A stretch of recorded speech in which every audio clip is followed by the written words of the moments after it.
इस कार्यक्रम के अध्यक्ष और बिहार के माननीय पर्यटन मंत्री श्री सुनील कुमार पिंटू जी, इस जिले के प्रभारी मंत्री और पथ निर्माण मंत्री श्री नंद किशोर यादव जी, वैशाली के माननीय विधायक और सूचना एवं जनसंपर्क विभाग तथा परिवहन विभाग के माननीय मंत्री श्री बिरसन पटेल जी, ऊर्जा, संसदीय कार्य, निबंधन, उत्पाद एवं मद्य निषेध विभागों के माननीय मंत्री श्री बृजेंद्र प्रसाद यादव जी, हाजीपुर के माननीय विधायक श्री नित्यानंद राय जी, राघोपुर के माननीय विधायक श्री सतीश कुमार जी, पातेपुर के माननीय विधायक श्री महेंद्र बैठा जी, महनार के माननीय विधायक डॉक्टर अच्युतानंद जी, महुआ के माननीय विधायक श्री रविंद्र राय जी, विधान परिषद के माननीय सदस्य श्री देवेश चंद्र ठाकुर जी,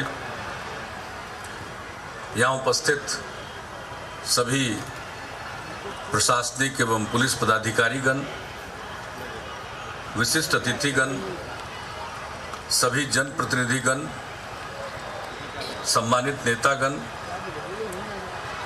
इस कार्यक्रम में भाग लेने वाले सभी कलाकारगण, प्रिंट एवं इलेक्ट्रॉनिक मीडिया के प्रतिनिधिगण, बहनों एवं भाइयों, आपकी तरह मैं भी वैशाली महोत्सव के कार्यक्रम को देखने और कलाकारों को सुनने आया हूं। जिस तरह से हमारे साथियों ने बहुत ही संक्षेप में अपनी बात कही, आज के अवसर पर बहुत कुछ कहने की आवश्यकता नहीं है। ये वैशाली महोत्सव बिहार में सबसे पुराना महोत्सव है। आज़ादी के पहले से ही इसके आयोजन का सिलसिला प्रारंभ हुआ था और हर वर्ष में महावीर जयंती के अवसर पर इसका आयोजन होता है। इस वर्ष भी उस परंपरा को आगे रखते हुए इसका आयोजन किया गया है। वैशाली का महत्व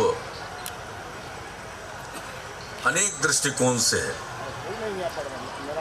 ऐतिहासिक महत्व है, चाहे हम प्राचीन इतिहास में जाएं तो दुनिया का पहला लोकतंत्र, गणतंत्र यहीं स्थापित हुआ।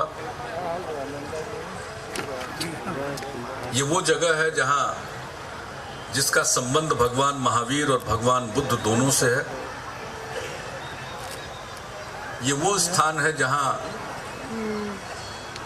भगवान बुद्ध ने पहली बार संघ में महिलाओं को प्रवेश दिया था, आम्रपाली का प्रवेश हुआ था।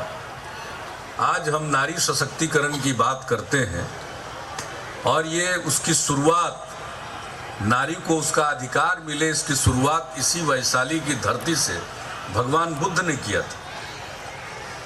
और उसके पहले अगर हम जाएं पौराणिक काल में तो राजा विशाल का गढ़, यहाँ वाल्मीकि रामायण में भी इसका जिक्र आता है। और मैं तो बराबर कहता हूं कि जो राजा विशाल का गढ़ है, इसके बहुत छोटे हिस्से की खुदाई हुई, बहुत कुछ इसके अंदर छिपा हुआ है। हो सकता है हम अपनी सभ्यता के बारे में जितना जानते हैं या मानव सभ्यता के बारे में जितना जानते हैं, उस इतिहास में नए पन्ने और जुड़ सकते हैं। हमने इसके लिए केंद्र से आग्रह भी किया है कि वैशाली जो राजा विशाल का गढ़ है, वैशाली गढ़ है, इसकी और खुदाई करके इतिहास के पन्नों पर जो धूल है उसको हटाना चाहिए। यहां इसका जो इतिहास है हर दृष्टिकोण से बहुत ही महत्वपूर्ण है और इस धरती पर इसका आयोजन होता है, ये खुशी की बात है।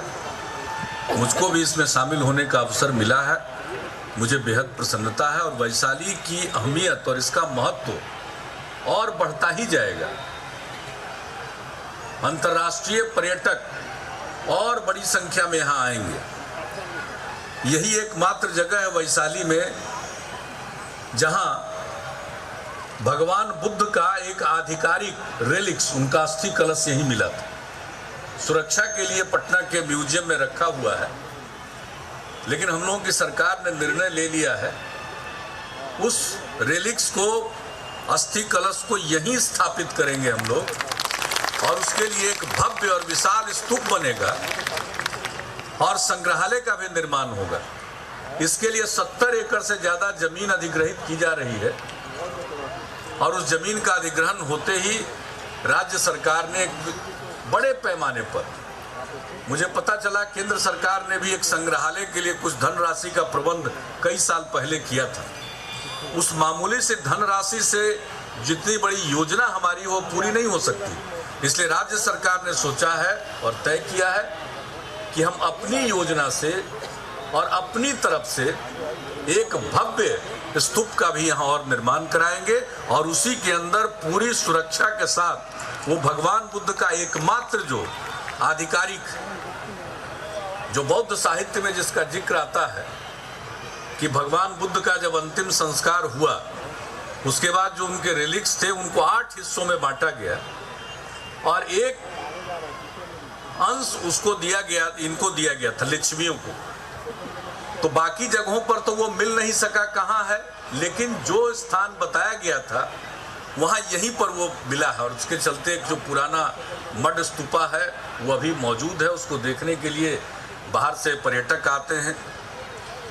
तो भगवान बुद्ध से भी इसका सीधा संबंध है इस स्थल का, और बड़ी संख्या में और पर्यटक आएंगे। अब पहले पिंटू जी ने नहीं बताया, पर्यटकों की संख्या बढ़ रही है। बिहार में मुश्किल से 2006 तक 70-80 हजार विदेशी पर्यटक आते थे। अब उनकी संख्या 2012 में बढ़कर 11 लाख से भी ज्यादा हो गई और जो पर्यटकों के आने की संख्या का जो वृद्धि दर है वो देश में वो बहुत ज्यादा है बिहार में। और जो केंद्र सरकार के द्वारा आंकड़े प्रकाशित किए जाते हैं उसी के आधार पर हम लोग ये बात कर रहे हैं। ये कोई आंकड़ा हम लोगों ने नहीं पैदा कर दिया, आंकड़ा हम लोगों ने कोई बना करके प्रस्तुत नहीं किया। जो केंद्र के जो आंकड़े प्रकाशित होते हैं पर्यटन क्षेत्र से संबंधित उसके मुताबिक तो अब पर्यटकों की संख्या और देशी पर्यटकों की संख्या तो अब 1.5 करोड़ से भी ज्यादा, 2 करोड़ के करीब, 2 करोड़ पहुंच चुकी है। वैसी स्थिति में कितने लोग आएंगे तो सड़कों के लिए और इंतजाम करना है, उसका जिक्र भाई नंदकिशोर यादव जी ने कर दिया है, मैं उसको दोहराना नहीं चाहता हूँ। लेकिन बहुत लोग आएंगे और ये सबका दायित्व बनता है कि यहाँ के लोगों की भूमिका बहुत बड़ी है।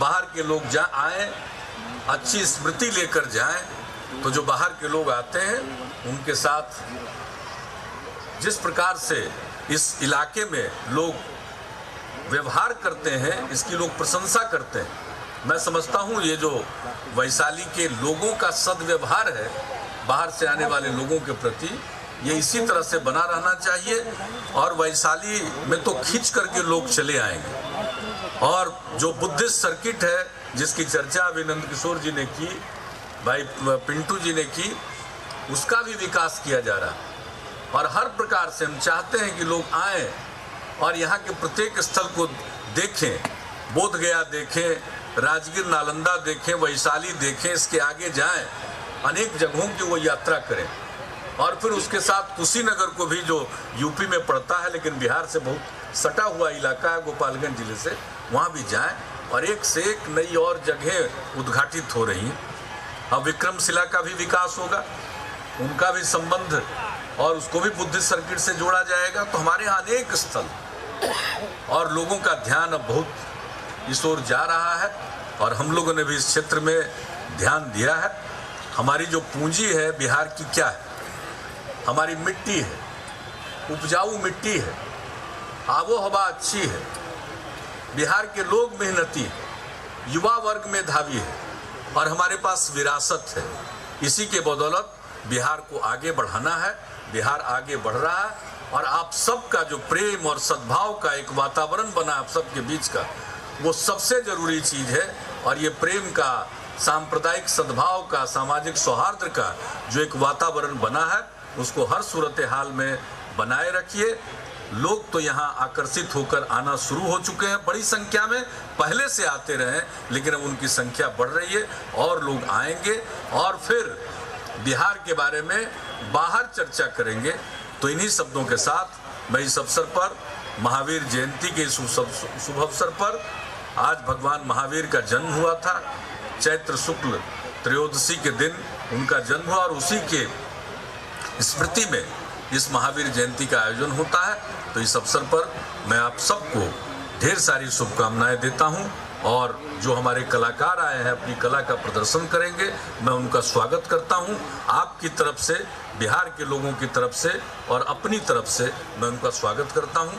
हम उन कलाकारों को प्रोत्साहित करेंगे, उनके कला का जो प्रदर्शन होगा हम उसको सुनेंगे।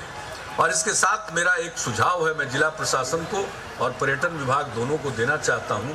जो ये वैशाली का महोत्सव है, और वैशाली तो सांस्कृतिक रूप से भी संपन्न जगह, इसका एक पुराना इतिहास है, तो हमारा एक सुझाव है कि वैशाली महोत्सव को एक सही मायने में एक त्योहार का, बहुत बड़े पर्व का रूप दीजिए।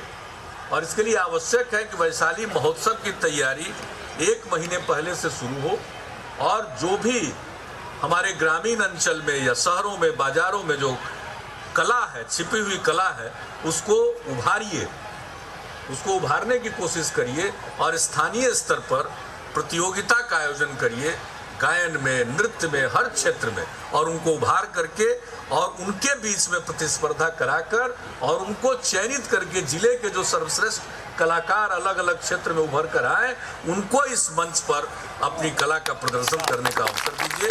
मुझे पूरा विश्वास है कि वो वैशाली के ही शान नहीं बनेंगे, वैशाली के ही गौरव नहीं बनेंगे, बिहार के गौरव बनेंगे। और मुझे तो पूरा विश्वास है अगर हम इस तरह से संगठित तौर पर इस काम को और व्यवस्थित तौर पर करेंगे तो देश स्तर पर उनका नाम होगा, अंतर्राष्ट्रीय स्तर पर उनका नाम होगा। उन्हें हम ये अवसर प्रदान करें और उनको प्रोत्साहित करने के लिए पहले से ही जो हमारे जितने शिक्षण संस्थान हैं और इस काम में सबको, जिनकी भी कला में रुचि है, अभिरुचि है, उन सब लोगों को, और मैं सारे हमारे साथी जो जनप्रतिनिधि हैं उनसे मैं निवेदन करूंगा कि अपने अपने इलाके में, इस क्षेत्र में अगर आप थोड़ी दिलचस्पी लेंगे तो मुझे पूरा विश्वास है कि एक से एक कलाकार उभर कर सामने आएंगे। तो इन्हीं शब्दों के साथ फिर आप सबको इस शुभ अवसर पर अपनी शुभकामनाएं देता हुआ अपनी बात को ही समाप्त करता हूँ।